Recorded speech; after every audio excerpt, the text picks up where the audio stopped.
إبراهيم إنك حميد مجيد۔ آج ہماری 5ویں کلاس ہے، 5ویں، اور اب تک ہم جو پڑھے ہیں وہ حضور پاک صلی اللہ علیہ وسلم کی ولادت مبارک اور آپ کی شق صدر کے 4 واقعات اور ملک شام کے آپ کے سفر، حضرت خدیجہ رضی اللہ تعالیٰ عنہ سے نکاح مبارک اور آپ کی اولاد مبارک میں آپ کی 4 بیٹیاں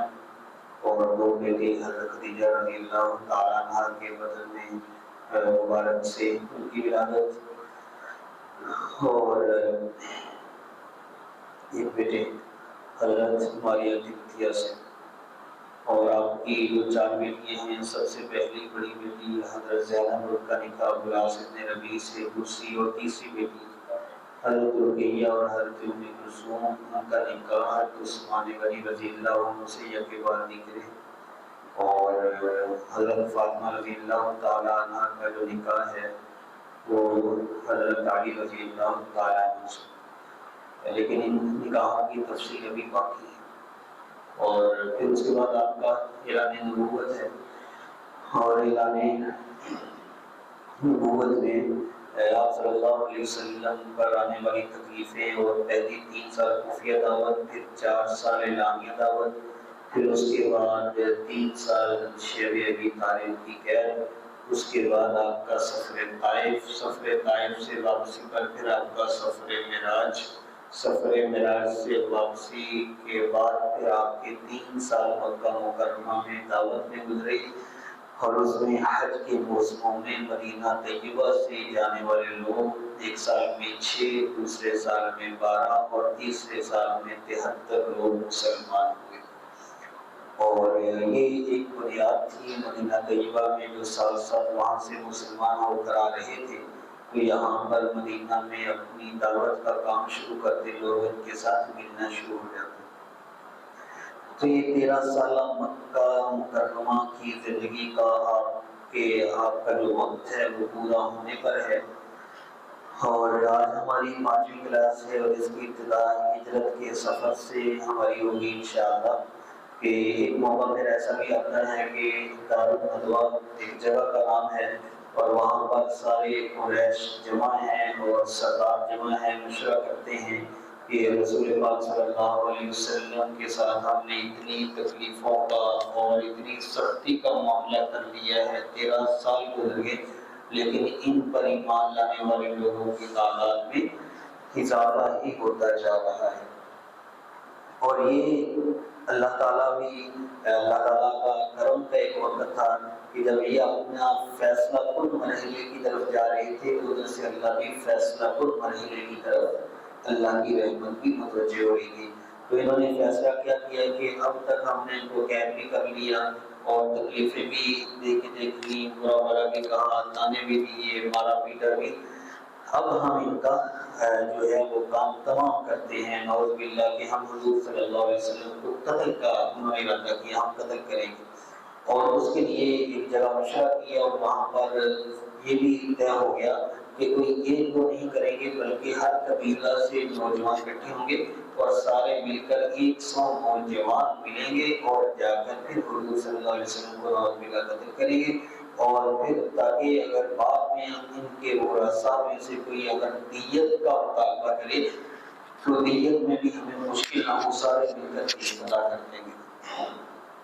تو یہ بات تھی، اور ادھر سے قرآن پاک نازل ہوا، وَإِذْ يَمْكُرُ بِكَ الَّذِينَ كَفَرُوا لِيُثْبِتُوكَ أَوْ يَقْتُلُوكَ أَوْ يُخْرِجُوكَ وَيَمْكُرُونَ وَيَمْكُرُ اللَّهُ وَاللَّهُ خَيْرُ الْمَاكِرِينَ۔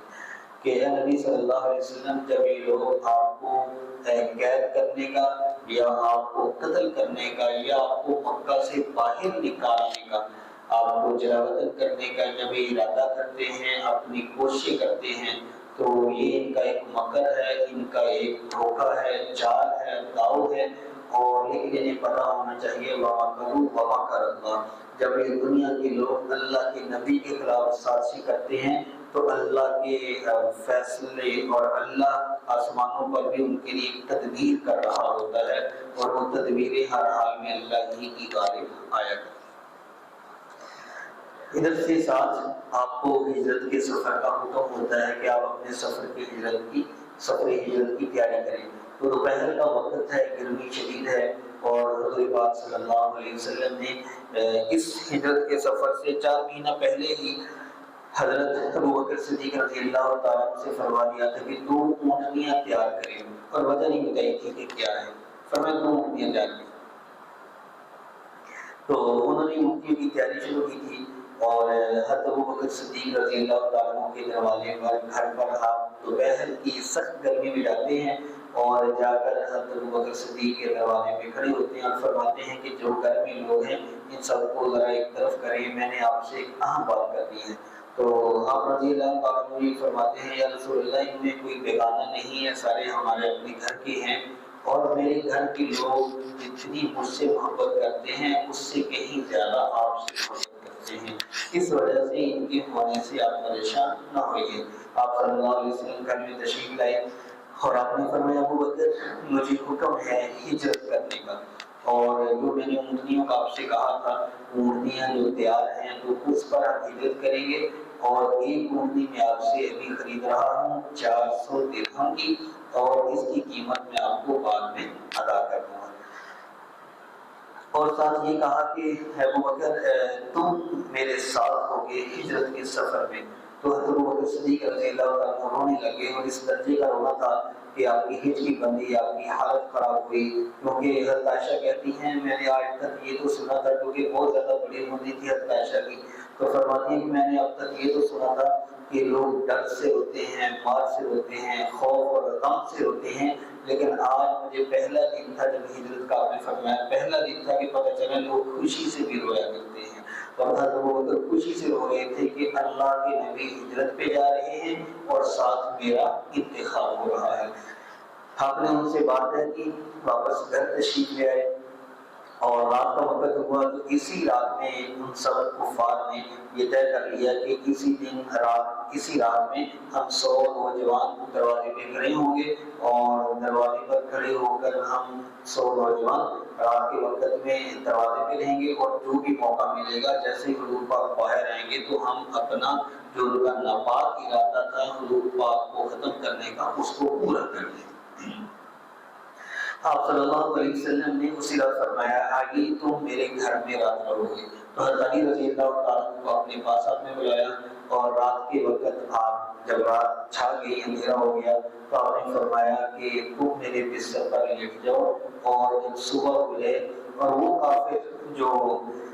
آپ کو تلواریں لے کر نکلے ہوئے تھے قتل کے ارادے سے، انہیں لوگوں کی امانتیں بھی حضور صلی اللہ علیہ وسلم کے پاس تھی، تو آپ نے فرمایا چونکہ میں امین ہوں، صادق ہوں، اور لوگوں کی امانتیں میرے پاس ہیں، تو یہ جو امانتیں ہیں ان کی حفاظت کرو گے، اور جب صبح ہو جائے تو ان امانت والوں کے حوالے ان کی امانتیں کر کے آپ بھی ہمارے پیچھے چلے آنا۔ بعد میں حضرت علی رضی اللہ تعالیٰ عنہ سے کسی نے پوچھا کہ زندگی بھر میں سب سے بہترین وقت کون سا گزرا؟ فرمایا جس رات حضور صلی اللہ علیہ وسلم کے بستر پہ سویا۔ تو کسی نے کہا اور کہا کہ سب سے سکون والا، کہنے والے نے کہا کہ ایسا کیسے ہو سکتا ہے، باہر 100 لوگ نوجوان تلواریں لے کر کھڑے ہیں اور آپ کہہ رہے سب سے سکون والا۔ تو فرمایا کہ جب حضور نے یہ فرمایا تھا علی صبح ان کی امانتیں دے کر میرے پیچھے چلے آنا، مجھے یقین ہو گیا تھا اب علی کی صبح ضرور ہوگی اور یہ مجھے کچھ بھی نقصان نہیں پہنچا سکتا صلی اللہ علیہ وسلم۔ تو آپ صلی اللہ علیہ وسلم رات کے اندھیرے میں نکلتے ہیں، سامنے 100 نوجوان تلواریں لے کر کھڑے ہیں اور تلواریں اس طرح لہرا رہے ہیں۔ آپ صلی اللہ علیہ وسلم نے اپنا گھر سے باہر نکلے، اور باہر نکلنے کے بعد آپ نے اپنے ہاتھ میں مٹی لی، اور مٹی لینے کے بعد سورہ یاسین کی آیتیں وَجَعَلْنَا مِن بَيْنِ أَيْدِيهِمْ سَدًّا وَمِن خَلْفِهِمْ سَدًّا فَأَغْشَيْنَاهُمْ فَهُمْ لَا يُبْصِرُونَ، اور ان پر پڑی اور پھونک ماری اس مٹی پر اور یوں ہوا میں پھیلا دی، اور ان کی آنکھوں میں جا کے پڑی، اور ان لوگوں کے سامنے سے حضور صلی اللہ علیہ وسلم گزر کر گئے۔ اور یہ ہوتی ہے اللہ تعالیٰ کی حفاظت اور اللہ کا غیبی نظام، کہ جب اللہ تعالیٰ کسی کام کا ارادہ کر لیتے ہیں پھر 100 لوگ تلواریں لے کر بھی تلواروں پر کھڑے ہوں، تو یہ نہیں ہے کہ اللہ زخمی کروا دے گا، نہیں، بلکہ اللہ تعالیٰ نے داغ بھی نہیں لگنے دیا، بلکہ اس سے اوپر کی بات ان کو نظر تک بھی نہیں آنے دیا۔ اور آپ صلی اللہ علیہ وسلم حضرت ابوبکر صدیق رضی اللہ عنہ کو ساتھ لے کر رات کو مکہ سے باہر نکل آتے ہیں، لیکن غار ثور آپ وہاں پر تشریف رکھتے ہیں، مکہ شہر سے قریب ہی ہے، نزدیک ہے، تو وہاں پر آپ تشریف لاتے ہیں اور وہاں اس غار میں آپ قیام فرماتے ہیں اور 3 دن 3 راتیں وہیں پر آپ کا قیام ہوتا ہے۔ اور اس میں کھانے کی جو ذمہ داری ہے وہ حضرت عائشہ رضی اللہ تعالیٰ عنہ کی دوسری بہن حضرت اسماء رضی اللہ تعالیٰ عنہ ہیں، اور یہ وہاں پر کھانا پہنچاتی ہیں اور کہتی ہیں جب میں کھانا لے کر جایا کرتی تھی تو گھر میں کھانا باندھنے کے لیے کچھ سامان نہیں ہوتا تھا، تو میں اپنے دوپٹے کو پھاڑتی اور دوپٹے کو پھاڑ کر اس میں روٹی باندھتی، پھر اس کو اوپر سے ایک اور پھاڑتی رسی ٹائپ، پھر اس کے اوپر وہ باندھتی، پھر میں جا رہی ہوتی، ڈر بھی رہی ہوتی۔ ایک دن ابو جہل نے مجھے دیکھ لیا آتے ہوئے، لیکن غار سے تھوڑی دور تھی، تو مجھے دیکھا تو پوچھا کہاں سے آ رہی ہو، تو میں نے آگے بولنا نہیں، جواب نہیں دیا، میں کیسے اپنے باپ اور اپنے نبی کا راز فاش کر سکتی تھی، تو اس سے زور سے مجھے تھپڑ لگا، تو مجھے بہت زور سے تھپڑ لگا، لیکن میں اپنے اللہ تعالیٰ نے مجھے توفیق دی، میں ثابت کر رہی، اور اس طرح 3 دن آپ کھانا وہاں پہنچاتی رہی، اور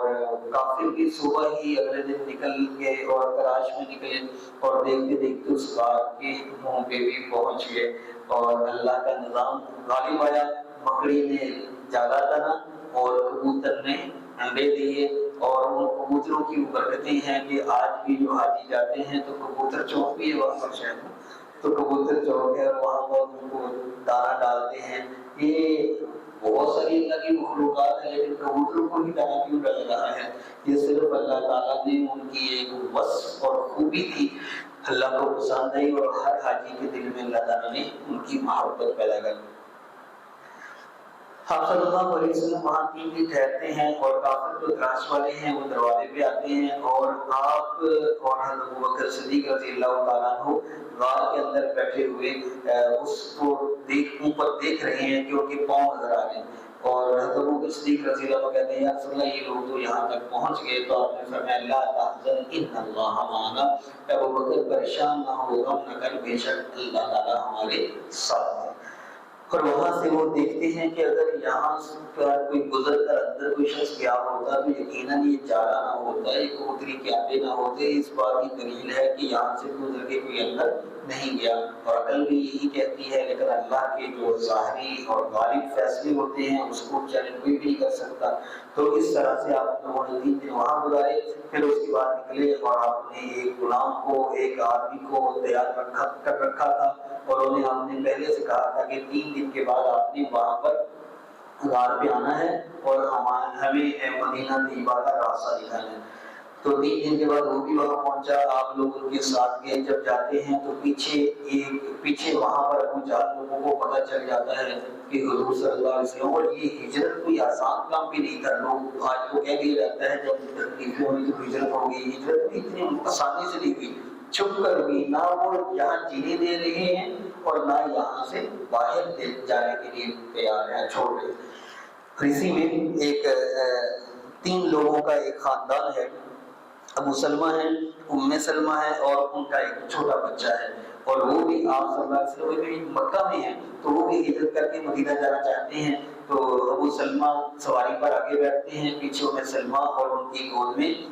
چھوٹا بچہ، اور یہی ام سلمہ ہے کہ جب بعد میں ابو سلمہ دنیا سے رخصت ہو جاتے ہیں تو انہی سے حضور اکرم صلی اللہ علیہ وسلم کا نکاح ہوتا ہے، اور یہ امہات المومنین میں شامل ہوتی ہے۔ تو ایک دن یہ 3 لوگ سواری پر بیٹھے جانے لگے، تو ساتھ ہی حضرت ام سلمہ کے خاندان کے لوگ آگے کہ نہیں، ہم نہیں ان کو جانے دیں گے، ہماری بچی ہے، ہماری بیٹی ہے، ہم نے نکاح کیا لیکن نہیں جانے دیں گے،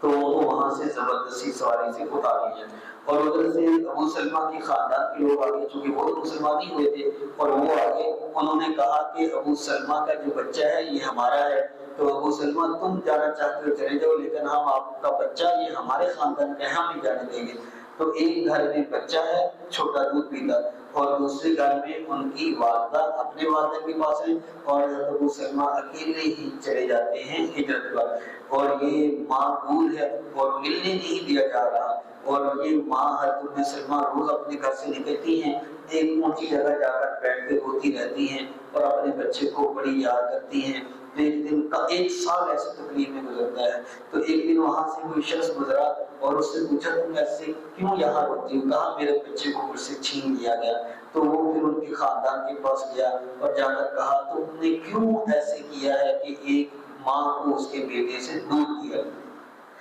تو جیسے ہی یہ بات کی تو انہوں نے اجازت دے دی حضرت ام سلمہ اپنے بیٹے کو لے کر اپنے شوہر کے پیچھے، ابو سلمہ کے پیچھے سواری پر اکیلے نکلی۔ اور جب نکلی ابھی مکہ سے باہر ہی نکلی تھی کہ وہاں پر حضرت ابو طلحہ نظر آئے اور انہوں نے پوچھا کہ تم کہاں جا رہی ہو؟ تو کہتی ہیں کہ میں اپنے مدینہ شریف جا رہی ہوں اپنے شوہر کے پاس۔ تو کہنے لگی اکیلی ہو؟ کہا بس میں ہوں، میرا بیٹا ہے۔ کہنے لگی میں ہوں، میرا بیٹا ہے اور میرے ساتھ تیسرا اللہ ہے۔ تو فرمانے لگے میں تمہیں چھوڑ کر آتا ہوں۔ تو کہتی ہیں کہ جب انہوں نے اپنا وہ میرے سواری کی نکیل پکڑی، آگے آگے چلتے رہے۔ سارا دن سفر ہوتا، جب شام ہوتی تو میرا اونٹ ایک جگہ بٹھاتے اور دور پیچھے ہٹ کے کھڑے ہو جاتے اور میں اور میرا بیٹا اترتے اور وہ خود اپنا اونٹ لیتے اور میرا اونٹ پکڑتے تھوڑا سا دور درخت کے نیچے کہ جہاں پر پردہ بھی پورا ہو اور نظر بھی ہم ایک دوسرے کو آتے رہیں، تاکہ میری حفاظت کا بھی انہیں خیال تھا۔ تو وہاں اونٹ باندھتے اور بھی ہم ویسے آرام کرتے۔ پھر اگلا دن ہوتا، جب سٹارٹ ہوتا دوبارہ سفر تو وہ میرے پاس لاتے ہوں اور پیچھے ہٹ جاتے، میں اس پر بیٹھتی، پھر وہ میری نکیل پکڑتے۔ مدینہ تک آپ پیدل سفر کرتے آئے اور کہتی ہیں ان جیسا شریف انسان میں نے دنیا میں نہیں دیکھا صلی اللہ علیہ وسلم۔ تو جیسے ہی آپ صلی اللہ علیہ وسلم وہاں سے نکلتے ہیں حضرت ابوبکر صدیق رضی اللہ تعالیٰ عنہ کے ساتھ، تو وہاں سے جب نکلتے ہیں تو وہاں مشرک جو کافر ہیں قریش کے سردار وہ پریشان ہوتے ہیں کہ کہاں گئے، ہم نے تو ان کو جانے نہیں دینا تھا،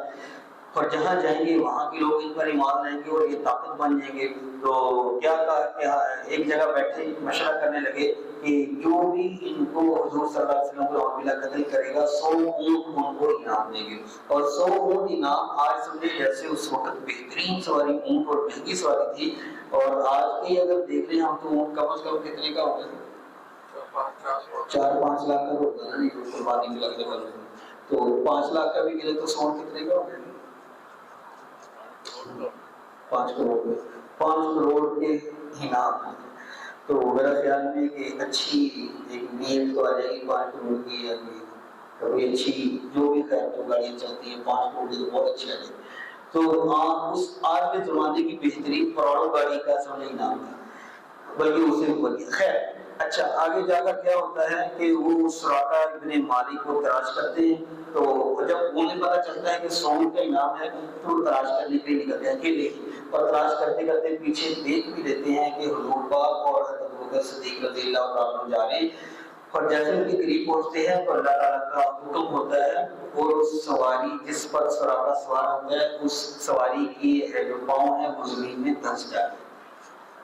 حضور صلی اللہ علیہ وسلم کو پھر یہ آواز دیتا ہے مجھے معاف کر دیں، مجھ پر رحم کریں۔ آپ نے کہا ٹھیک ہے معاف کیا، پھر ٹھیک ہو گیا، اور جب کہا کہ چلے جاؤ واپس تو کہنے لگے معاف کر دیں واپس چلے جاتا ہوں۔ تھوڑا آگے گئے اور پھر دل میں خیال آیا 100 اونٹ ہیں، پھر دوبارہ بتا دیا پیچھے گھوڑا، پھر دوبارہ ایسے ہوا 3 دفعہ ان کا گھوڑا دھنسا۔ تو آپ نے فرمایا دیکھو سراقہ تم ہر بار یہ کہتی ہو کہ دوبارہ نہیں ہوگا، پھر آپ نے کہا یا رسول اللہ اب نہیں آؤں گا، لیکن اب ایک شرط ہے کہ مجھے آپ لکھ کر دے دیں کہ آپ کے غلام آپ کے خادم کل جب مکہ فتح ہو جائے گا اور آپ لوگ فاتح بن کر آئیں گے اور اللہ آپ کو عرب و عجم کی سرداریاں دے گا تو مجھے آپ کچھ نہیں کہیں گے۔ اور فرمایا کہ سراقہ تم یاد کرو اس دن جس دن تمہارے ہاتھوں میں کس طرح کے کنگن پہنے ہوں گے۔ تو کہنے لگے اصلا میں فرمایا تم، تو آپ نے یہ بھی انہیں فضیلت بیان فرمائی۔ پھر واپس آئے تو کسی نے پوچھا کہ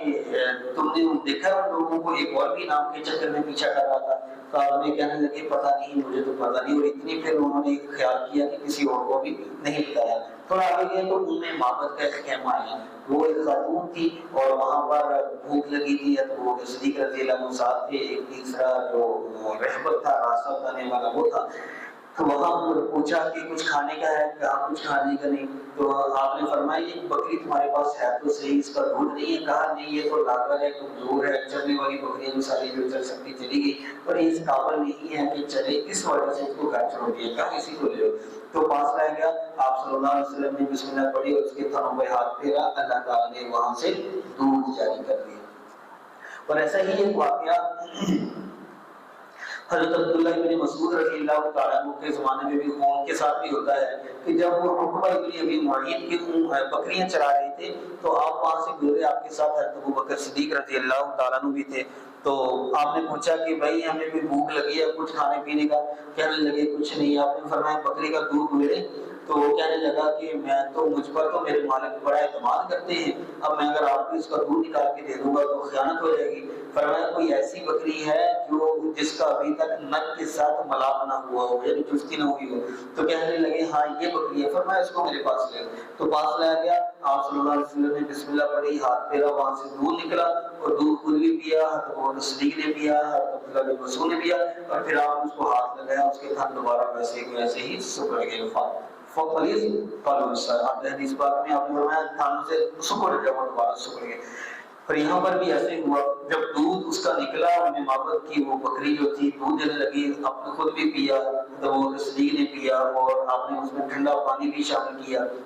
اور پھر گھر کے برتن بھی سارے بھرے، اور پھر اس کے بعد آپ آگے تشریف لے گئے۔ رات کو ان کے شوہر آتے ہیں تو کہتے ہیں، اور یہ ام معبد کہتی ہیں کہ ہم کچھ کھانے کے لیے پیش کریں، تو وہ کہتے ہیں کیا ہے ہمارے کھانے کے لیے؟ پتہ تو ہے وہ ایسے ہی سونا ہوتا ہے کسی کی۔ فرمایا دودھ پلاؤں؟ کہنے لگے کہاں سے دودھ آئے گا، ہمارے تو کہاں تھے؟ تو کہا کہ نہیں دیکھو تو صحیح، اور پھر سارا واقعہ بھی سنایا کہ آج ایک شخص آئے تھے کیونکہ نام تو نہیں جانتی تھی، اور کہا کون تھا؟ کہنے لگی بس مبارک تھا، یعنی اس کے آنے سے برکت بڑی ہوگی ہمارے یہاں۔ تو آپ نے فرمایا ٹھیک ہے۔ تو دودھ وغیرہ بعد میں ان کے شوہر نے پیا، پھر بعد میں آپ حضرت ام معبد اور آپ کے شوہر پورا خاندان مدینہ میں حضور پاک کے پیچھے آئے، اور بعد میں انہوں نے اسلام بھی قبول کیا۔ اور آپ ایسے ہی سفر کرتے کرتے مدینہ طیبہ تشریف لاتے ہیں، ربیع الاول کا مہینہ ہے، اور مدینہ کے لوگ روز شہر سے باہر آ کر کھڑے ہو جاتے ہیں، انہیں خبریں ہیں کہ حضور پاک مدینہ مکہ سے تشریف لا رہے ہیں اور آپ کا سفر بھی چل رہا ہے، اور جو کہ مدینہ میں بھی کافی لوگ مسلمان تھے، ایک سال میں 6 ہوئے، دوسرے میں 12، تیسرے میں 73، اور جب یہاں واپس آتے ہیں یہ لوگ تو اپنے دین کی دعوت دیتے ہیں، لوگوں کے ساتھ اور بھی مسلمان ہوتے ہیں۔ تو یہودی لوگ روز پوچھتے ہیں مسلمانوں سے تو کیوں باہر آ کر روز بیٹھ جاتے ہو؟ تو یہ کہتے ہیں صبح کا وقت ہوتا ہے 8، 9، 10 بجے کا، جیسے دوپہر سے تھوڑا پہلی صبح کے بعد، تو کہتے ہیں ہمارے نبی آ رہے ہیں، تو وہاں پر آپ صلی اللہ علیہ وسلم کا انتظار کرنے چلے جاتے ہیں۔ کچھ دن آپ کا یہ سفر جاری رہتا ہے، پھر آپ جب مدینہ طیبہ تشریف لاتے ہیں تو سب سے پہلے قباء بستی میں تشریف لاتے ہیں، وہاں پر آپ 3 دن یا 18 دن یا 12 دن قیام فرماتے ہیں، وہاں پر مسجد قباء بھی تعمیر ہوتی ہے، پھر اس کے ساتھ ہی مسجد جمعہ، آپ ایک جگہ نماز ادا کرتے ہیں جمعے کے دن، وہاں مسجد جمعہ کی تعمیر ہے، اور پھر وہاں سے آپ مدینہ شہر میں تشریف لاتے ہیں۔ اور جب مدینہ شہر میں تشریف لاتے ہیں تو جو کہ اس وقت پہاڑ تھے، تو پہاڑوں سے جیسے نیچے اتر رہے ہوتے ہیں تو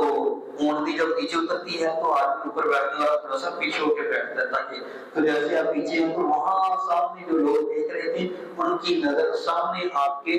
پیشانی پہ پڑتی ہے، اور بچیاں وہاں نغمہ گانا شروع کرتی ہیں اور الفاظ پڑھنا شروع کرتی ہیں، طلع البدر علینا، آج 14ویں رات کا چاند ہمیں نظر آ رہا ہے، اور ہم پر 14ویں رات کے چاند کی روشنی واضح دکھائی دے رہی ہے، من ثنیۃ الوداع وجب الشکر علینا ما دعا للہ دعا، کہ ہم پر شکر کرنا بھی اب اللہ کا فرض ہے کہ ہم اللہ کا شکر کریں۔ اور بنو نجار جو آپ کے عبد المطلب ہیں ان کی طرف سے رشتہ دار لگتے ہیں یا آپ کے ننیال کی طرف سے، تو وہ لوگ سارے آتے ہیں، تلواریں لیتے ہیں ہاتھوں میں ساتھ، اور پہرے کے طور پر آپ کے دائیں بائیں ساتھ جا رہے ہیں، اور آپ کی تشریف آوری ایک ایسا ماحول ہے، سارے مسلمان ہیں اور بھی خواتین ہیں، مرد ہیں، بچے ہیں، بوڑھے ہیں، اور بڑے سواری کے ساتھ جا رہے ہیں، بڑا ایک عجیب سا اور بڑا ایمان افروز ماحول ہے۔ اور جیسے جیسے مدینہ کے قریب جا رہے ہیں اب وہ دن آتا ہے، ہر شخص یہ چاہتا ہے کہ آپ میرے مہمان بنیں، آپ میرے مہمان بنیں۔ اور آپ صلی اللہ علیہ وسلم کیا فرماتے ہیں؟ لا فإنها مأمورۃ، میری میری اونٹنی کو چھوڑ دو، قصوہ اونٹنی جو تھی جو ابو بکر صدیق سے خریدی تھی، اس کو چھوڑ دو، بے شک یہ اپنی مرضی سے نہیں کہیں جائے گی، اس کو جہاں جانا ہے وہاں جانے کا حکم اللہ کی طرف سے دیا گیا۔ اور چلتے چلتے مدینہ مسجد نبوی کی جگہ بیٹھتی ہے، اور پھر وہاں تھوڑی دیر بیٹھنے کے بعد دوبارہ چلتی ہے، آگے جا کر وہ حضرت ابو ایوب انصاری رضی اللہ تعالیٰ عنہ کے گھر کے سامنے بیٹھتی ہے، آپ ان کا اکرام کرتے ہیں۔ اور حضرت ابو ایوب انصاری رضی اللہ تعالیٰ عنہ کا جو مکان ہے یہ آج کا نہیں ہے، یہ وہ مکان ہے جو مدینہ طیبہ میں ہزاروں سال پہلے ایک بادشاہ آئے تھے، اور وہ بادشاہ یہاں سے گزر رہے تھے، اور انہوں نے دیکھا کہ آپ صلی اللہ علیہ وسلم کی، نبی آخر الزمان کی جو ایک نشانیاں ہیں وہ یہ لکھا ہے کہ یثرب شہر ہوگا اور ایسا شہر ہوگا جس میں کھجوریں ہوں گی اور باغات ہوں گے، اور اس طرح کی نشانیاں پڑی۔ تو جب یہاں سے گزرے تو یہود کے 400 علماء بھی ان کے ساتھ تھے، تو سب نے کہا کہ وہ نشانیاں یہی والی ہیں، یہی وہ شہر ہے۔ تو اس وقت وہاں کچھ دن ٹھہرا، پھر اس نے ایک مکان خریدا، اور مکان خرید کر ایک خط لکھا، اور وہ خط بھی آگے جو مکان والا تھا اس کو دیا، کہا کہ آگے دیتے رہنا، اور یہ کہا اس میں لکھا تھا کہ اگر میں آپ کو پاؤں تو آپ پر سب سے پہلے ایمان لاؤں، اور آپ کا سپاہی بن کر ہر ایک کے ساتھ دین کی خاطر اور کی نبوت کی خاطر لڑنے والا بھی سب سے پہلا میں مجاہد بنوں۔ یہ انہوں نے اس میں لکھا، اور وہ خط بھی چلتے چلتے آج تک اللہ تعالیٰ نے مطلب حضور کی مدینہ طیبہ تشریف آوری تک محفوظ کروایا۔ اور جب آپ کی سواری وہ حضرت ابو ایوب انصاری گھر کے سامنے بیٹھی، یہ وہی مکان تھا جو بادشاہ نے پہلے خرید کر وقف کیا صلی اللہ علیہ وآلہ وسلم۔ حضرت ایوب انصاری رضی اللہ عنہ فرماتے ہیں کہ جب آپ گھر میں تشریف لائے تو ہم نے کہا کہ اب آپ بھی ٹھہریں گے، ہم بھی ٹھہریں گے، تو ایسا کرتے ہیں کہ آپ اوپر چلے جائیں، ہم نیچے رہتے ہیں۔ اس کی وجہ یہ کہ آپ کا مرتبہ مقام تو ہمیں اچھا نہیں لگے گا کہ ہم اوپر رہیں آپ نیچے رہیں، کیونکہ وہ ایسا تھا کہ اوپر بھی اس کے کمرہ بنا ہوا تھا، اور وہ کھجور وغیرہ کی لکڑیوں سے تیار تھا، مٹی وغیرہ کی چھت تھی۔ تو آپ نے فرمایا ابو ایوب انصاری سے فرمایا، ابو ایوب دیکھیں لوگ میرے پاس ملنے آیا کریں گے، تو جب اوپر جائیں گے تو آپ کو یہاں سے گزرتے ہوئے مشکل ہوا کرے گی، اس لیے بہتر یہ ہے میں نیچے ٹھہرتا ہوں تاکہ آپ کی فیملی کو تکلیف نہ ہو۔ اب آپ اور آپ کی اہلیہ اوپر رہتے، اور نیچے والی پورشن میں حضور پاک صلی اللہ علیہ وسلم کا قیام ہوتا۔ تو حضرت ابو ایوب انصاری فرماتے ہیں ایک رات ایسا ہوا، سردی تھی اور پانی ٹھنڈا گر گیا، اور پانی ٹھنڈا گرنے کی وجہ سے اب ہم پریشان تھے کہ مٹی سے گزرتا ہوا نیچے جائے گا اور آپ صلی اللہ علیہ وسلم کا آرام خراب کر دے گا۔ تو ہم نے جیسے ہی پانی گرا، سب سے پہلے ہمارے پاس ایک رضائی تھی، تو ہم نے سب سے پہلے وہ اٹھائی اور پانی والی جگہ پہ رکھ دی، وہ رضائی گیلی ہوگی تاکہ اس میں پانی کو چوس لے، خشک ہو جائے، نیچے نہ گرے، اور ہم نے وہ رات سردی میں یوں ہی گزاری۔ اور آپ صلی اللہ علیہ وسلم کا بہت زیادہ اکرام خیال رکھا کرتے تھے۔ پھر آپ کے پاس یہودی ملاقاتوں کے لیے آنا شروع ہو گئے۔ عبداللہ بن سلام رضی اللہ تعالیٰ یہودیوں کے عالم تھے، وہ ملاقات کے لیے آئے، اور انہوں نے سنا حضور پاک کا فرمان، افشوا السلام اطعموا الطعام واصلوا الارحام صلوا باللیل والناس نیام ادخلوا الجنۃ بالسلام، کہ دین اسلام میں حضور پاک نے حکم یہ فرمایا ہے کہ تم سلام کو پھیلاؤ اور لوگوں کو کھانے کھلاؤ اور صلہ رحمی کرو، رشتہ داروں کے ساتھ اچھا سلوک رکھو، اور رات کو جب لوگ سو رہے ہوں تو نماز ادا کیا کرو۔ جب تم یہ کام کر لو گے تو تم پھر جنت میں سلامتی کے ساتھ داخل ہو جاؤ۔ تو فرماتے ہیں ایسا کلام اور ایسی بہترین نصیحت تو میں نے کسی دین میں نہیں دیکھی، اور ساتھ ہی کہا کہ مجھے کلمہ پڑھائیں، اور عبداللہ بن سلام مسلمانوں عیسائیوں کے بڑے عالم بھی تھے، اسی وقت کلمہ پڑھا، مسلمان ہوں گے۔ پھر آپ نے فرمایا کہ یہ یہودیوں سے ذرا پوچھیں کہ ان کو سب کو بلائیں، میں پیچھے بیٹھتا ہوں پردے میں، اور ان سے ذرا پوچھیں میرا ان کے نزدیک کیا مقام ہے، عالم تھے۔ تو آپ نے فرمایا ٹھیک ہے، یہودیوں کو بلایا۔ اب وہ پیچھے پردے میں حضرت عبداللہ بن سلام بیٹھے ہوئے، تو آپ فرما رہے ہیں کہ تمہارا کیا خیال ہے میرے بارے میں؟ تو کہنے لگے کہ یار آپ بہتر جانتے ہیں، یہودیوں نے آپ کی نبوت کا انکار کیا۔ پھر کہا کہ اگر عبداللہ بن سلام مجھ پر ایمان لے پھر کیا کہتے ہو؟ کہا کہ اگر عبداللہ بن سلام مسلمان ہوتے ہیں تو ہم سارے مسلمان ہو جائیں گے۔ آپ نے فرمایا عبداللہ بن سلام سامنے ہو، آپ نے سامنے بٹھایا، فرمایا کیا کہتے ہو؟ انہوں نے کہا اشہد ان لا الہ الا اللہ، میں تو ایمان لایا ہوں کہ اللہ ایک ہے، وانک رسول اللہ، اور آپ اللہ کے رسول ہیں۔ فرمایا یہ تو مسلمان ہو گیا، تو ساتھ ہی انکار کرنے لگے نہیں ہم نہیں ہوتے، یہ بھی ایسے ہیں، ان کے ابو بھی ایسے ہیں، ان کے فلانے بھی ایسے، لہٰذا ہم ان کی بات نہیں مانتے۔ اور اسی میں آپ نے مسجد نبوی کی تعمیر کی بات کی، پوچھا کہ کس کی جگہ تلاش کرو، تو 54/50 فٹ چوڑائی لمبائی میں آپ نے مسجد نبوی کی جگہ خریدی اور پھر اس کی تعمیر شروع ہوئی، اور ساتھ ہی مسجد نبوی کے ساتھ آپ کا حجرہ مبارک بنا، اور کیسا کمال تھا اور کیا درد تھا، کیا سادگی تھی، آدمی حیران ہو جاتا ہے۔ جب ہم پہلی یا دوسری کلاس میں تھے تو حضرت عائشہ رضی اللہ عنہ کا میں نے ایک واقعہ سنایا تھا کہ حضرت عائشہ کہتی ہیں میں سوئی ہوتی اور جب آپ سجدے کے لیے آتی میں اپنے پاؤں سکیڑ دیتی اور آپ سجدہ کرتے، تو ایسے ہی رات میں ایک دفعہ میرا ہاتھ آپ کے پاؤں کو لگا تو میں نے دیکھا کہ آپ کے پاؤں کی انگلیاں آپ نماز پڑھ رہے تھے اور سجدہ کر رہے تھے، تو آپ کے پاؤں کی انگلیاں قبلے کی طرف ہے، تو معلوم یہ ہوا کہ پاؤں کی انگلیاں نماز میں قبلے کی طرف ہوتی ہیں، اور یہ وہ عمل تھا جو رات کے دیوے میں جب حضرت عائشہ کو بھی نظر نہیں آ رہا تھا، ہاتھ لگنے سے پتہ چل گیا۔ لیکن یہ کیسے پتہ چلا؟ کیونکہ حجرہ مبارک اتنا چھوٹا تھا اور اس کی پیمائش کیا تھی، حیران ہو جاتا ہے انسان، 10/7 فٹ، 10/7 فٹ حجرہ تھا جس میں آپ اور حضرت عائشہ رضی اللہ تعالیٰ عنہ رہا کرتے۔ جب 7 فٹ اور چوڑائی 10 فٹ یا 7 فٹ چوڑائی لمبائی 10 فٹ تو کتنا بڑا حجرہ ہوتا ہے۔ تو اسی لیے جب یہ آتا ہے کتابوں میں، جب سجدے میں جاتی حضور جاتے تو میں اپنے پاؤں سے کر دیتی، چھوٹا سا حجرہ تھا، اور اس حجرے میں کس نے جا کر زندگی گزاری ہے؟ امام الانبیاء، سید الانبیاء، فخر الرسل، وجہ کائنات اور نبیوں کے سردار اور ساری کائنات کی رحمت بن کر اللہ کی طرف سے آنے والے حضرت محمد مصطفیٰ صلی اللہ علیہ وسلم کی یہاں زندگی گزاری۔ بالمحترم دوستو، اس سے ہمیں ایک اندازہ بھی ہوتا ہے کہ ہمیں شکر کا جذبہ ہونا چاہیے، شکر کا۔ گھر بڑے بڑے اللہ کی بہت بڑی نعمت ہے، بہت بڑی نعمت ہے، اور میرا خیال میں کہ یہ تو پورا حجرہ شریف تھا کہ 10/7 اور ساتھ تھوڑا بہت کھانے پینے کا بھی تھوڑا بہت اضافی ہو گیا ہوگا، اور آج میرا خیال میں کہ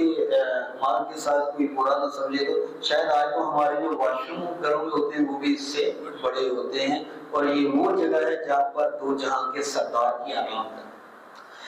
اس لیے نعمتوں پر اللہ کا شکر ادا کرنا چاہیے۔ مسجد نبوی کی تعمیر شروع ہوتی ہے، صحابہ پتھر اٹھا اٹھا کے لا رہے ہیں، آپ صلی اللہ علیہ وسلم خود بھی اس میں شامل ہیں اور سارے لوگ اس میں شامل ہیں، اور اس کی قیمت ادا کی جاتی ہے۔ حضرت عثمان غنی رضی اللہ تعالیٰ عنہ اس میں بڑا حصہ ڈالتے ہیں۔ پھر اس کے بعد چراغ جب جلتا ہے تو حضرت ابی بکر رضی اللہ عنہ مسجد نبوی میں چراغ جلاتے ہیں۔ پھر آپ صلی اللہ علیہ وسلم صحابہ کا مواخات کرواتے ہیں، بھائی کو بھائی بنا دیا، مطلب مکہ سے جو آنے والے ہجرت کرنے والے ہیں مدینہ والوں میں سے ایک ادھر ایک ادھر، دونوں میں بھائی چارہ قائم کر دیا، اور یہی وہ زمانہ تھا کہ مواخات کا، کہ جب ایک بکری کسی کے گھر میں جاتی ہے تو 7 گھروں سے چکر لگا کر وہیں آ جاتی ہے، ہر ایک کی ترجیح ہوتی ہے کہ دوسرا کھا لے، اور یہ بکری کی سیری، اور وہ بکری جو ام بابر کے خیمے میں تھی اور گھر میں تھی، اور آپ نے جس کا دودھ دوہا تھا، حضور پاک کے 18 سال کے بعد حضرت عمر رضی اللہ عنہ کا زمانہ خلافت کا آخری وقت ہے، اور حضور پاک کے اس واقعے کے 18 سال کے بعد جب حضرت عمر رضی اللہ عنہ کے زمانہ خلافت میں مدینہ میں قحط آیا تھا، وہ بکری اس وقت بھی دودھ دینے والی تھی صلی اللہ علیہ وسلم۔ تو پھر یہودیوں سے یہاں بات چیت چلتی ہے، اور اسی میں حضرت سلمان فارسی رضی اللہ تعالیٰ عنہ آتے ہیں، وہ بھی اسلام قبول کرتے ہیں، اور حضرت سلمان فارسی رضی اللہ تعالیٰ عنہ کا واقعہ بڑا مشہور ہے، آپ نے سنا ہوگا کہ ایک قول کے مطابق 250 سال عمر، دوسرے قول کے مطابق 350 سال عمر تھی، اور کہاں کے تھے؟ فارس کے، یہ ایران کے علاقوں کے، اور یہاں سے چلتے چلتے اور دین حق کے قبول کرنے کی خاطر بکتے رہے، اور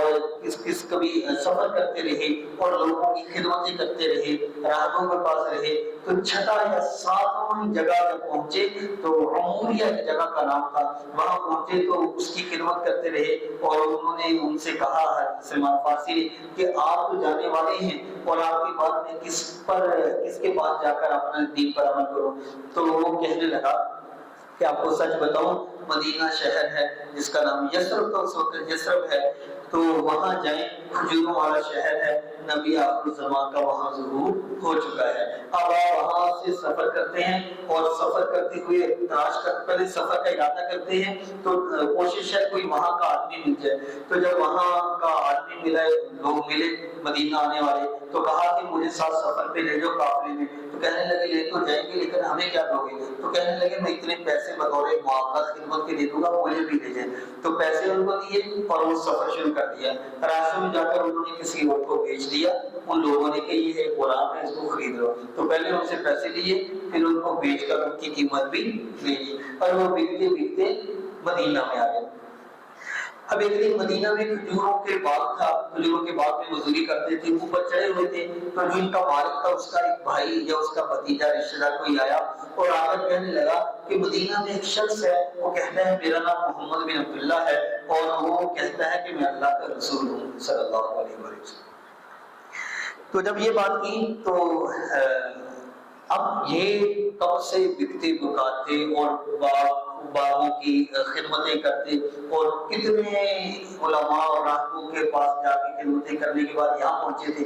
تو جیسے ہی یہ آواز سنی تو اوپر سے چھلانگ لگائی نیچے اترے اور کہا کہ کیا کہا تم نے، وہ شخص کہاں ہے؟ تو چونکہ بڑی سالوں سے اس کا انتظار تھا، بے قابو ہوئے، تو کہتے ہیں جب میں نے یہ بات کی تو میرے مالک نے مجھے زور سے تھپڑ مارا اور کہا تم غلام ہو، تم کیوں پوچھتے ہو، چلو جا کے اپنا کام کرو۔ میں دوبارہ کہتے اوپر چڑھا، لیکن میری توجہ ساری کی ساری ان کی باتوں کی طرف تھی، اور وہ کہتے کہ جب سلمان فارسی کہتے جب میں آخری حضور پاک سے پہلے جن کے پاس میں ہوتا ہوا دین حق کی تلاش میں رہتا، تو آخری جو آدمی تھا اس سے ساتھ یہ بھی کہا کہ وہاں پر ہوں گے، تو میں نے کہا ان کی کوئی نشانیاں بتائیں، انہوں نے کہا ان کی 3 نشانیاں ہیں، وہ ہدیہ کو قبول کریں گے، صدقہ نہیں کھائیں گے، اور ان کی دونوں کندھوں کے درمیان میں مہر نبوت ہوگی۔ مہر نبوت یعنی ایک بیضہ، یعنی ایک انڈے کی طرح ابھرا ہوا ایک گوشت تھا کہ دونوں کندھوں کے درمیان وہ مہر نبوت تھی۔ تو حضرت سلمان فارسی نے جب یہ سنا تو اب دل میں خیال آیا کہ جانا چاہیے۔ جب چھٹی کا وقت ہوتا کام سے ادھر ادھر پوچھتے بھی یہاں پر کوئی شخص ہے اور وہ کہتے ہیں کہ میں اللہ کا نبی ہوں، تو کسی نے بتایا کہ فلاں جگہ ہے، تو ایک دن کھجوریں لی اور کھجوریں اپنے باغ سے مزدوری کی جو تھی لی اور لے کر حضور صلی اللہ علیہ وسلم کی خدمت میں حاضر ہوئے اور عرض کیا یا رسول اللہ یہ صدقے کی کھجوریں ہیں۔ آپ نے فرمایا صحابہ کرام کو بلاؤ، صحابہ کرام کو بلایا، فرمایا کھانا شروع کرو، اور آپ نے فرمایا کہ تم کھاؤ، میں نہیں کھاتا کیونکہ یہ صدقہ ہے اور ہمارا خاندان، ہم ہاشمی لوگ صدقہ نہیں کھاتے۔ حضرت سلمان فارسی کہتے ہیں میں بڑا خوش ہوا، یہ نشانی پوری ہوگی۔ پھر وہاں دوبارہ خدمت کرتا رہا، کچھ دن گزرے، تھوڑا سا باہر بھی تھا، دور بھی تھا، پھر آیا، پھر میں کھجوریں لے کر آیا اور آ کر پیش کی یا رسول اللہ یہ ہدیے کی کھجوریں ہیں۔ آپ نے فرمایا بہت اچھا، بہت مبارک مال ہے ہدیے والا۔ فرمایا صحابہ کو بلایا، صحابہ کو بلایا اور صحابہ کرام کو ساتھ بٹھا کر فرمایا کہ میں بھی کھاؤں گا، میرے صحابہ بھی کھائیں گے کیونکہ ہدیہ ہے اور ہدیہ ہمارے لیے مباح اور جائز ہے۔ تو آپ نے کھایا، صحابہ کرام نے کھایا، حضرت سلمان فارسی خوشی میں اور بھی اضافہ ہو گیا کہ آپ کی دوسری نشانی بھی پوری ہوگی۔ پھر واپس چلے گئے، کچھ دن کے بعد پھر آئے تو آپ صلی اللہ علیہ وسلم کے بارے میں معلوم کیا تو پتہ چلا کہ ایک جنازہ ہے، فلاں آدمی مسلمان فوت ہو گیا اور اس کے جنازے کے لیے آپ قبرستان، جنازہ ہو گیا اور تدفین کے لیے قبرستان گئے۔ تو آپ قبرستان میں قبر کے قریب بیٹھے ہیں اور حضرت سلمان فارسی رضی اللہ تعالیٰ عنہ سامنے بیٹھے ہیں، تو اچانک ان کو خیال آتا ہے وہ نشانی پوری کروں چونکہ بیٹھے ہیں، تو اٹھ کر ادھر سے آتے ہیں اور جیسے اٹھ کر آتے ہیں تو اللہ تعالیٰ نے جو فراست دی ہوتی ہے اور جو اللہ تعالیٰ نے منصب نبوت، کیا ہم اس کو عام کی کمپیئر کر سکتے ہیں؟ ایسا نہیں ہے۔ وہ امام الانبیاء، سید الانبیاء، امام الانبیاء حضرت محمد مصطفیٰ صلی اللہ علیہ وسلم کی ذات عالی تھی اور برکتیں ظاہر ہوتی تھی قدم قدم پر، کبھی بکریوں میں، کبھی پانی میں، کبھی احد پہاڑ پر، کبھی کہاں۔ تو جب یہ حضرت سلمان فارسی کو دیکھا پیچھے آ رہے تو انہوں نے کچھ کہا نہیں، دیکھتے ہی فوراً کہا سلمان آ جاؤ، اور آپ نے اپنی کمر سے پیچھے کپڑا ہٹایا اور فرمایا سلمان اپنی نشانی پوری کر لو۔ تو حالانکہ انہوں نے بولا نہیں، آپ نے دیکھ کر جیسے قمیض اوپر اٹھائی تو حضرت سلمان فارسی نے وہ مہر نبوت کہتے جب میں نے دیکھی تو جب میں نے دیکھا آپ کی سفید کمر ہے اور مہر نبوت چمک رہی ہے، مجھ سے رہا نہیں گیا، میں نے کہا دیکھنے کے ساتھ ساتھ اس کو بوسہ بھی دے دو۔ پھر میں نے اس کو بوسہ دیا، چوما، پھر آپ نے قمیض نیچے کی، میں نے کہا یا رسول اللہ مجھے کلمہ پڑھا دے، مسلمان کر دے۔ پھر اشہد ان لا الہ الا اللہ وانک رسول اللہ، وہاں پر ہی مسلمان ہوئے۔ پھر آپ کے پاس آتے رہے، اسلام قبول کرنے کے بعد آتے رہے، تو ایک دن فرمانے لگے سلمان تم بتاؤ تم آزاد نہیں ہونا چاہتے؟ تو آپ نے فرمایا اپنے مالک سے پوچھو کہ تمہیں آزاد کر دے، کہا کہ چلے میں پوچھتا ہوں۔ جا کر مالک سے پوچھا کہ مجھے آزاد کر دو، بتاؤ میری قیمت میں کیا لوگے؟ تو اس نے کہا ایک باغ ہوگا کھجوروں پر تیار ہو اور کم از کم اس میں 300 درخت ہوں اور ساتھ سونے کا کہا کہ اتنے دینار سونا ہوگا۔ تو حضرت سلمان فارسی رضی اللہ تعالیٰ نے جب سنا تو بڑی ہی ایک مایوسی سی ہوئی اور سنا کہ اب اتنی بڑی اماؤنٹ ہے اور اتنے بڑے بیمار ہے، اب مجھ سے کہاں یہ پورا ہوگا؟ تو آتے جاتے رہے، حضور کے پاس بات نہیں کی۔ چند دن گزرے تو آپ نے فرمایا سلمان میں نے تمہیں کچھ کہا تھا کہ پوچھ کے بتاؤ تمہارا مالک کیا کہتا ہے؟ تو حضرت سلمان فارسی کہتے ہیں یا رسول اللہ اس نے بات ہی ایسے کی تھی، میں نے آپ کو بتایا ہی نہیں۔ فرمایا کیا کہا؟ کہنے لگے کہ انہوں نے کہا کہ مجھے ایک باغ دو کھجوروں پر تیار ہو اور ساتھ اتنا مجھے سونا دو۔ تو جیسے حضرت سلمان فارسی رضی اللہ تعالیٰ عنہ نے یہ بات کی تو آپ صلی اللہ علیہ وسلم خاموش ہوئے، فرمایا ٹھیک ہے انتظار کرو۔ کچھ دن گزرے تو آپ نے حضرت سلمان فارسی کو آپ کے پاس ایک سونا آیا، سونے کی ڈلی آئی اور وہ کٹے کی طرح تھی اور وہ جو سونا بنتا تھا وہ کئی سو درہم بنتا تھا، کئی سو دینار کا وزن تھا، مگر کلو میں اس کا وزن جاتا تھا۔ تو آپ نے فرمایا سلمان کا ہے اس کو بلاؤ۔ حضرت سلمان رضی اللہ تعالیٰ عنہ ہے، آپ نے فرمایا سلمان یہ سونا لو اور اپنے مالک سے کہو ترازو لائے اور اس کو تولو، اور یاد رکھنا کٹھا ایک ہی دفعہ نہیں تولنا، تھوڑا تھوڑا توڑا اور اس میں ترازو میں ڈال دیا، تھوڑا سا توڑو ترازو میں ڈال دیا۔ حضرت سلمان فارسی کہتے ہیں میں نے لیا اور مجھے مالک کی وہ بات بھی یاد تھی کہ اتنا چاہیے، میں نے کہا یہ کیا کرے گا؟ خیر میں حکم تھا چلا گیا، میں نے اپنے مالک سے کہا ترازو لو، تو وہ کہنے لگا کہ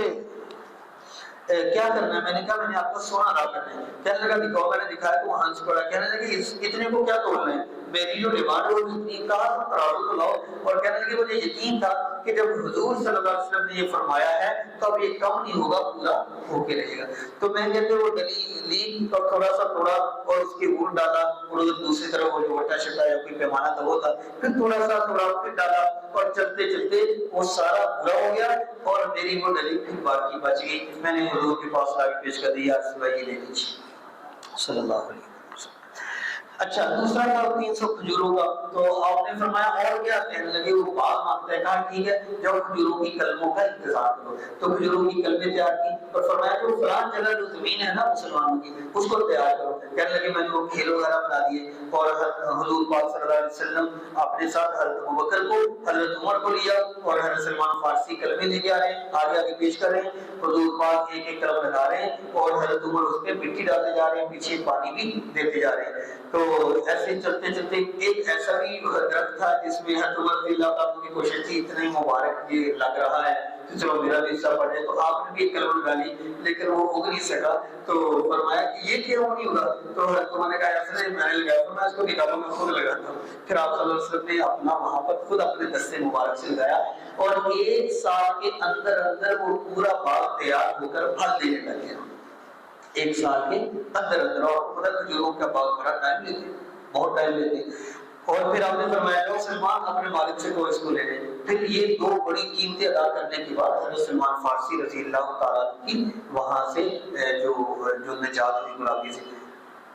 ہجرت کا سال چل رہے ہیں تو دوسرا سال جب شروع لوگ مسلمان بھی ہو رہے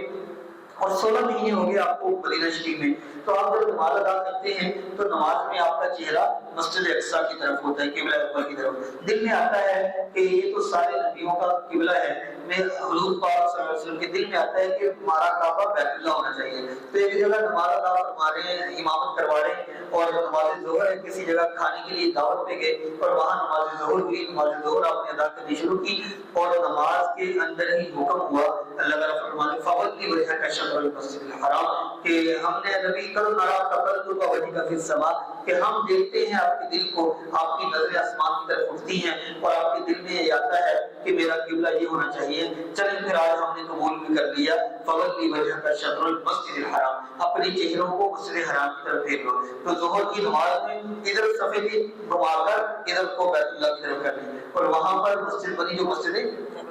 قبلتین، اسی مسجد کا نام ہے کہ ایک ہی نماز دو طرف منہ کر کے ادا کی گئی۔ جب آپ نے اپنا رخ بدلا تو پیچھے صحابہ کی صاف بھی فوراً تبدیل ہو گئی۔ اور یہاں سے پھر اس کے بعد یہودیوں کو ایک بڑا موقع ملا باتیں کرنے کا کہ اگر قبلہ بدلا ہے تو وہ جو اب تک نمازیں پڑھی ہیں وہ کہاں گئی، کیا وہ غلط تھی؟ تو اس موقع پہ پھر قرآن پاک میں نازل ہوتا ہے لَيْسَ الْبِرَّ أَن تُوَلُّوا وُجُوهَكُمْ قِبَلَ الْمَشْرِقِ وَالْمَغْرِبِ وَلَكِنَّ الْبِرَّ مَنْ آمَنَ بِاللَّهِ کہ تم یہ نہ کرو کہ صرف یہ تمہارے زیر بحث بات رہ گئی ہے قبلہ مشرق ہے یا مغرب، چھوڑو اس بات کو، بلکہ تم اس بات پر آؤ کہ تم اللہ اور اللہ کے رسول پر ایمان لانے والوں میں شامل ہو جاؤ۔ تو یہ اس بات کی طرف یہاں پر سبق بھی ہے کہ انسان کو ہمیشہ عملی زندگی کی طرف کوشش کرتے رہنا چاہیے۔ یہ جو ادھر ادھر کی بحثیں ہیں اس سے کم کر کے عملی زندگی کو اللہ تعالیٰ پسند کرتے ہیں۔ اس کے بعد مکہ مکرمہ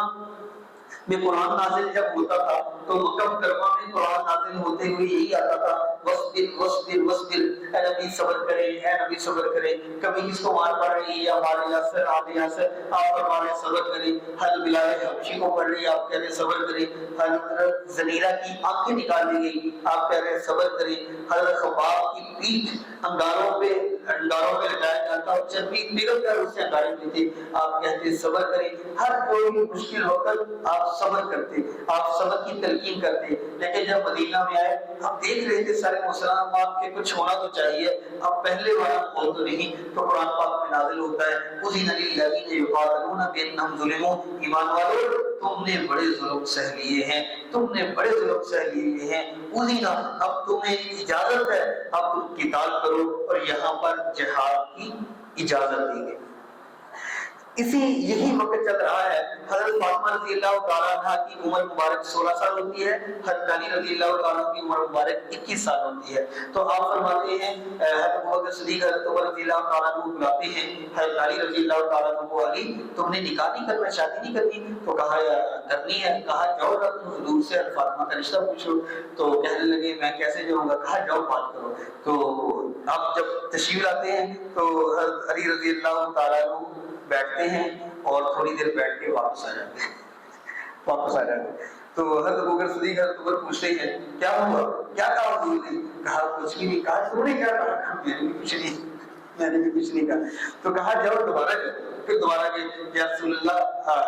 آپ سلام کیے بیٹھ گئے۔ علی فرمایا علی کیسے ہے بتاؤ؟ پھر حضرت علی خاموش ہوئے۔ فرمایا علی نکاح کرنا چاہتے ہو؟ پھر آپ نے خود بات میں بیٹھ گئی نکاح کرنا چاہتے ہو؟ کہا یا رسول اللہ کرنا چاہتے ہو۔ فرمایا ٹھیک ہے فاطمہ سے تمہارا نکاح کرتا ہوں، لیکن بتاؤ کچھ ہے صحیح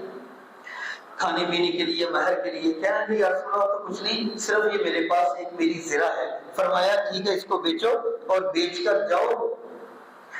بیچ کر اس سے اپنا حق مہر اور کھانا اور ولیمہ کپڑے شپڑے کا انتظام کرو۔ تو جاتے ہیں حضرت ابوبکر صدیق حضرت عمر پھر پوچھتے ہیں کیا ہوا؟ کہنے لگے حضور پاک نے ہاں کر دی اور ایسا ہو گیا۔ بڑے خوش ہوتے ہیں۔ کہا اب؟ کہا میرے پاس تو زیرہ ہے اور کچھ نہیں۔ فرمایا جاؤ حضرت عبد الرحمن بن عوف کو بیچو۔ غالباً حضرت عبد الرحمن بن عوف یا حضرت عثمان بن غنی رضی اللہ عنہ کو بیچا اور انہوں نے وہ خریدی، اور خریدنے کے بعد 400 درہم کی خریدی، اور خریدنے کے بعد کہا کہ بھائی تمہاری جگہ میں نے خرید لی؟ کہا خرید لی۔ تمہیں پیسے مل گئے؟ کہاں مل گئے؟ پیسے سنبھال لیے؟ قبضہ ہو گیا؟ کہا ہو گیا۔ تم اپنے پیسے بھی اپنے پاس رکھو اور اب یہ زرہ میری طرف سے آپ کو گفٹ ہے، یہ بھی اپنے پاس رکھو۔ پھر بعد میں حضرت عثمان غنی رضی اللہ تعالیٰ نے آپ کے ولیمہ کے تمام انتظامات کیے، اور اس نکاح میں گواہ حضرت ابوبکر صدیق اور حضرت عمر رضی اللہ تعالیٰ عنہ کو اللہ تعالیٰ نے انتخاب فرمایا۔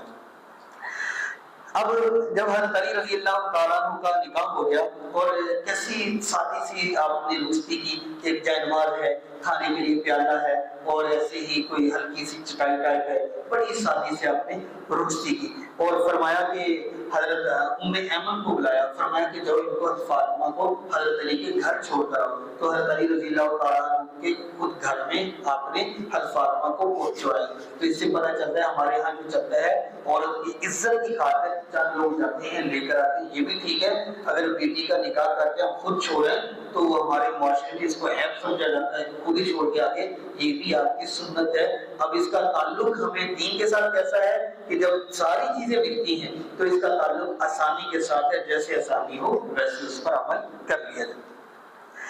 حضرت فاطمہ رضی اللہ تعالیٰ کی زندگی بڑی مشقتوں والی تھی، تو اور حضرت فاطمہ کا جو گھر تھا وہ تھوڑا سا باہر تھا۔ آپ صلی اللہ علیہ وسلم جب بھی سفر سے آتے سب سے پہلے حضرت فاطمہ کے گھر میں جایا کرتے، پھر بعد میں حرم شریف میں مسجد نبوی میں جاتے، پھر اس کے بعد گھر جاتے۔ لیکن جب شادی ہوگی گھر تھوڑا سا دور تھا، پھر آپ کبھی جا پاتے اور کبھی آپ سے نہ جایا جاتا۔ تو ایک دن حضرت آپ کے حضرت فاطمہ آتی ہیں اور کہتی ہے یا رسول اللہ میں آپ سے بہت دور ہوں تو میں چاہتی ہوں میرا گھر بھی آپ کے قریب بن جائے۔ تو فرمایا کہ اے فاطمہ کیا چاہتی ہو؟ کہا کہ ابا جان ایک صحابی ہیں حارث رضی اللہ تعالیٰ عنہ، ان کے یہاں کافی مکان ہیں، تو آپ ان سے کہہ دیں ایک مکان ہمیں دے دیں۔ آپ نے فرمایا میری بیٹی میں نے اپنی ذات کے لیے کبھی کسی سے سوال نہیں کیا، صلی اللہ علیہ وسلم، میں نے کبھی کسی سے سوال نہیں، میں نہیں کہہ سکتا حارث بیٹی ہیں، اور کس کے لیے کہنا ہے؟ سیدۃ النساء اہل الجنہ۔ ہم نے فرمایا نہیں بیٹی میں ایسا نہیں کر سکتا۔ پھر واپس چلی گئی، پھر وہیں پر تھی اپنے گھر میں، تو پانی دودھ سے بھر کے لانا ہوتا تھا اور چکی پیسی تھی۔ تو ایک دفعہ پھر خیال آیا، حضرت علی رضی اللہ تعالیٰ عنہ نے فرمایا جاؤ جا کر حضور پاک سے عرض کرو ہمیں خادم ہی کوئی دے دے، فاطمہ تمہاری میں حالت دیکھتا ہوں بڑے کام کرتی ہو، تھک جاتی ہو، مشقت ہوتی ہے۔ تو حضرت فاطمہ رضی اللہ تعالیٰ عنہ آئی، آپ مسجد نبوی کے صحن میں تھے، اور جیسے وہ آتی ہیں تو آپ صلی اللہ علیہ وسلم کو دیکھتی ہیں، دیکھا آپ کے پاس لوگ ہیں، وہاں سے واپس چلی جائے، بات نہیں کرتی۔ آپ کی جب مجلس ختم ہوئی تو حضور صلی اللہ علیہ وسلم اٹھتے ہیں، فاطمہ کے گھر جاتے ہیں، پوچھتے بیٹی کیسے آئی تھی، خیریت ہے؟ کہا یا رسول اللہ آپ کے پاس غلام آئے تھے تو ہمیں ضرورت ہے غلام کی، ہم یہ چاہ رہے تھے غلام ہمیں بھی عطا کر دیں اس لیے آئی تھی۔ فرمایا ہے میری بیٹی وہ غلام تو میں نے بدر والوں میں تقسیم کر دیے، وہ لوگ جو بدر میں ہیں میں نے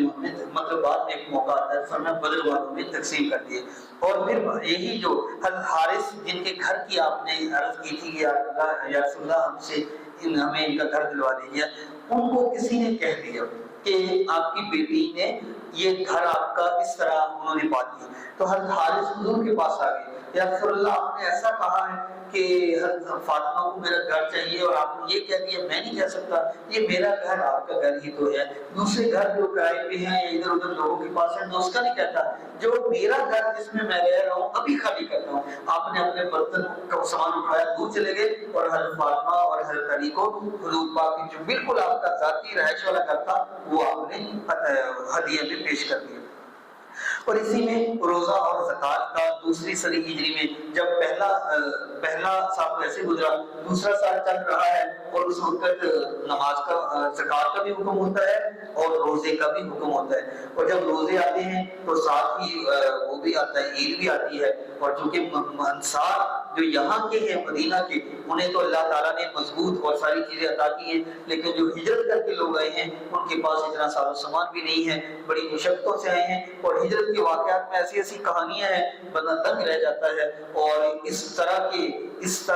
تکلیفوں والا معاملہ ہے کہ آدمی کی آنکھیں کھل جاتی ہیں جب اللہ سارے ہجرت کے واقعات کو جمع کرتا ہے۔ لیکن چونکہ ہمارے دل کم ہے، ہم نے ایسا ہم نے تو ایک تھوڑا چیزوں کو ذکر کرتے اس لیے جانا ہے کہ ہم میں سیرت کی پیاس پیدا ہو جائے، ہمیں اس کی شوق پیدا ہو جائے کہ ہم اس کو ساری کو پڑھے ٹائم نکال کر۔ اس میں 10 دن میں ساری نہیں آئے گی، بس اہم چیزوں کو ہم وہ بھی تفصیل سے ذکر نہیں کرتے۔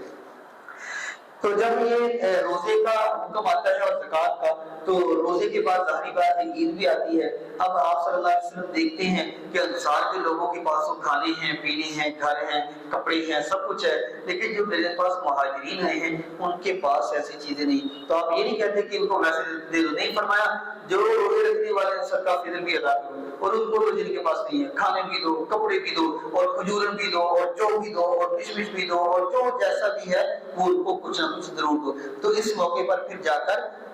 صدقہ فطر کا حکم نازل ہوتا ہے، اور یہ سن 2 ہجری چل رہی ہے، اور یہیں سے ادھر سے وہ جو مکہ کے سردار ہیں وہ دیکھتے ہیں کہ وہاں جا کر ان کا سرسوخ بڑھ گیا ہے، اور بہت زیادہ مسلمان ان کے بہت زیادہ لوگ ان پر ایمان لائے ہیں، اور ادھر سے ایک لشکر، اور وہ وہاں بیٹھ کر بھی سکون میں نہیں ہے، ان کی پھر بھی کوشش ہے کہ حضور صلی اللہ علیہ وسلم کو ہم مدینہ میں بھی زندہ نہ چھوڑیں۔ تو وہ سارے ایک جگہ جمع ہوتے ہیں اور مشورہ کرتے ہیں کہ ہم ساری دولت جمع کریں، اور اس سے بڑا تجارتی قافلہ ملک شام جائے گا، وہ واپس آئے گا، اور جو اس سے منافع ہوگا یہ سارے کا سارا ہم حضور پاک صلی اللہ علیہ وسلم کو ان کے خلاف جو ہے استعمال کریں گے۔ اور ادھر سے قافلہ نکلتا ہے، ادھر سے مسلمان اپنے کام کر رہے ہیں، جب اس قافلے کی واپسی ہوتی ہے تو آپ کو اطلاع دی جاتی ہے، آپ فرماتے ہیں اس قافلے کا راستہ روکیں گے، اور یہ قافلے کا راستہ روکنا حقیقت میں غزوہ بدر کی ابتدا ہے۔ یہاں سے انشاءاللہ تعالیٰ کل ہم غزوہ بدر کی بات کریں گے۔ اللہ تعالیٰ ہم سب کو رسول کرم صلی اللہ علیہ وسلم کی سیرت طیبہ پر عمل کرنے کی توفیق عطا فرمائے۔ رب العالمین ربنا آتنا فی الدنیا حسنۃ وفی الآخرۃ حسنۃ وقنا عذاب النار۔ اللهم اكفنا بحلالك عن حرامك واغننا بفضلك عمن سواك۔ اللهم انا نسألك العفو والعافية في الدنيا والآخرة۔ یا اللہ ہم سب کا یہ سیرت طیبہ صرف اور صرف رسول اکرم صلی اللہ علیہ وسلم کی محبت کی وجہ سے سننے کا عمل ہے، اپنی بارگاہ میں قبول فرما، آپ کی قیامت کے دن شفاعت نصیب فرما۔ یا اللہ آپ کے اخلاق، آپ کے اعمال، آپ کی سنتوں پر عمل کی توفیق عطا فرما۔ ہماری کوتاہیوں کو، خطاؤں کو، لغزشوں کو اپنی رحمت سے معاف فرما۔ یا اللہ ہم سب کو یا اللہ دین محمدی پر 100% عمل کی توفیق عطا فرما۔ یا اللہ جتنے ایمان والے دنیا سے چلے گئے ان سب کی کامل مغفرت فرما، ہم سب کو اپنی آخرت کی تیاری کی توفیق عطا فرما۔ یا اللہ آپ صلی اللہ علیہ وسلم سے محبت کے متقاضی ہیں، اور یا اللہ اسلام کی وجہ سے، حضور پاک پر ایمان کی وجہ سے جو ہم پر آپ کے حق ہیں، اے اللہ ہم سب کو تمام حقوق کی ادائیگی کی توفیق عطا فرما۔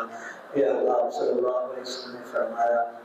جب آپ کا سفر ہوتا ہے واپسی کا، آپ فرماتے ہیں میں جا رہا ہوں اور تمہارے پاس اللہ کا قرآن اور میری سنت یہ تمہیں چھوڑ کے جا رہا ہوں، میری امت کے لوگ اس کو لازم پکڑو گے تو خیر پر رہو گے۔ یا اللہ ہمیں اپنے تمام معاملات میں